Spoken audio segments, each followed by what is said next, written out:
Hi, and welcome back to the podcast. In this week's discussion, we are going to show how ideas or certain concepts are often taken in isolation, but for Hirsch, these aren't isolated statements. They are a representation of a greater whole, a way of unifying seemingly desperate concepts into a beautiful, unified story almost, a narrative almost in law.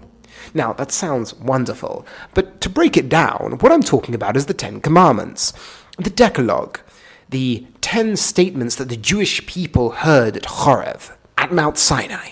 Now, there's always been an interesting relationship, the Jewish people, with the 10 Commandments, because however central they are, however morally revolutionary they were, however central they were to the actual Torah in terms of giving the validity to Moshe Rabbeinu, the validity to Moses, our teacher, for everything else that followed, there's always a danger that one will have too much focus on them and thereby negate other commandments in the Torah and take other concepts or ideas in the Torah and lessen their value.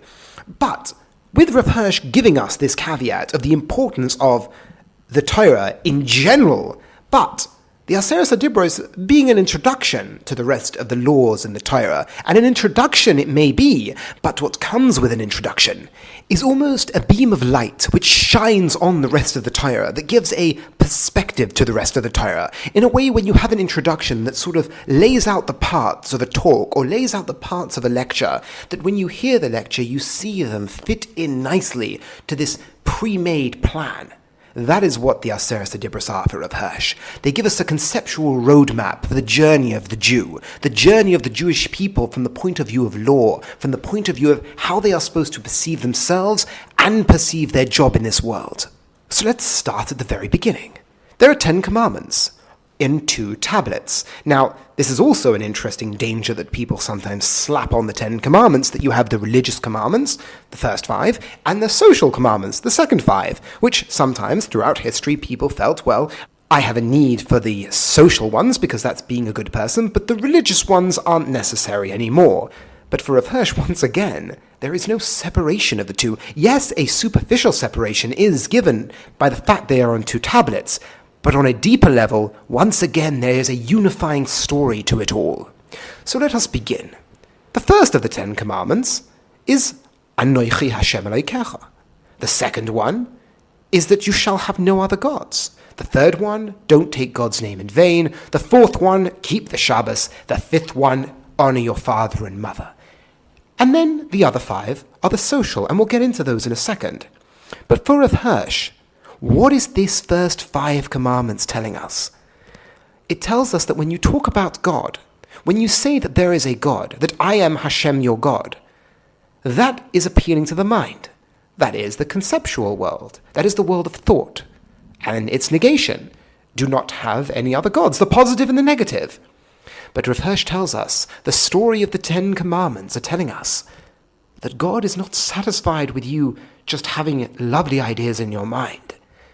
What validates those ideas in your mind? Well, you take the next step. The next step is word. Do not take God's name in vain.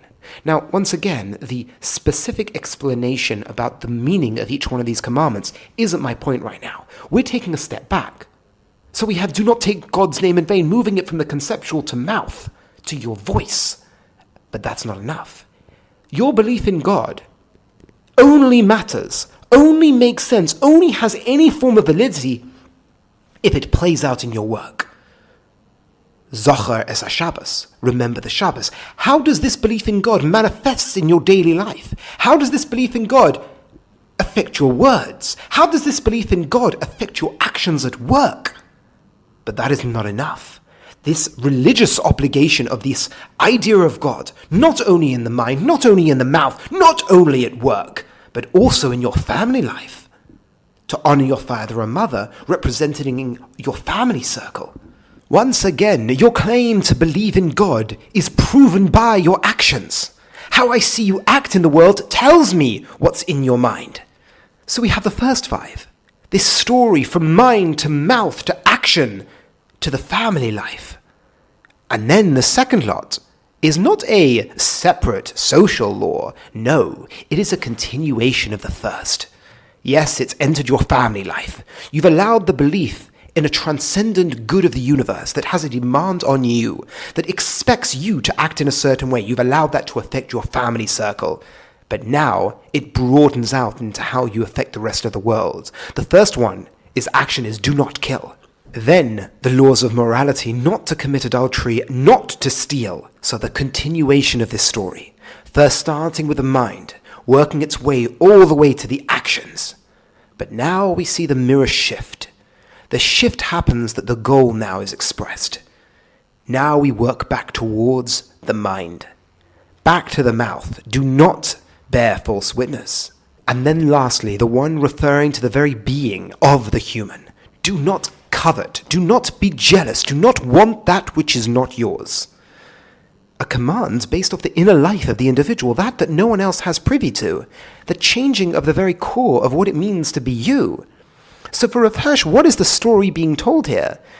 That this concept of God, this idea of a transcendent being that is commanding you today, only plays out a validity, only is proven through how you act in the world. Starting with your mind, working to your mouth, and then throughout action of your personal work, to your family life, to the way you act in the society which you are in. But then, the goal. The goal is a journey back towards the you. A journey back towards the person who started this journey to begin with. The goal is the change of the you from inside. It is not enough to act in a world and be good so that people can see you be good. The goal is to change the you that started this journey to begin with. Jealousy and wanting that which is not yours at the expense of your fellow is something that no one else knows. You know. God knows. No one else knows. But the goal should be to change that. So to recap this story, we started off what it means to change your mind, meaning there is a God. But that concept isn't a mere belief in a God in isolation. It's not a commandment to believe in God. It's a commandment to go on this journey with God as its beginning. Once again, this term God, this idea of God is not God in a vacuum. It's the God of Avram, Yitzchak, and Yaakov. It's the God that just took this Jewish people out from the tyranny of Pharaoh, out from the whips of slavery. God, who looked at a group of slaves and said, this is not right. God took these people out of slavery. That is the God these Jewish people are pledging their allegiance to. The same God that called to Avram and said, your mission to the world is to practice justice and righteousness and to be a blessing to the world. That was the mission they were answering. But your claim to believe in that God isn't interesting.